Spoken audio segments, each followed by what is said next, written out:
మాట్లాడు నువ్వు చెప్పినట్టే నడుచుకుంటాను తల్లి అను చెప్పు నువ్వు పెడతాను పెడతారులే నీ పేరు బిడ్డ కొడుకు అయితే వస్తారు వాళ్ళు. సరే నువ్వు బాగా తిను, నీ కాలు నిలబడతాను. నువ్వు బాగా తిను.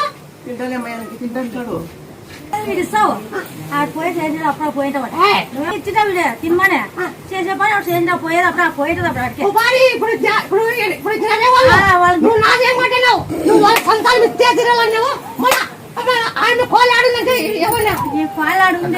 ఉంది ఈఎంఐ సంతానం కావాలంటుంది కాయలకి మళ్ళీ ఏదో ఒకటి చేయవో చేయకుంటే ఎట్లా ఏం కావాలంటుంది మళ్ళీ అంటే నువ్వేదో ఒకటి చేయంటే మళ్ళీ ఆడున్నాయేమో ఎట్లా చేస్తావు నువ్వనే ఏమన్నా చెయ్యి మాకు కావాలన్నాను అన్నానికి వాళ్ళ అత్తకి ఇస్తాను వాళ్ళ అత్త తింటే ఆయన కండిచాలన్నావు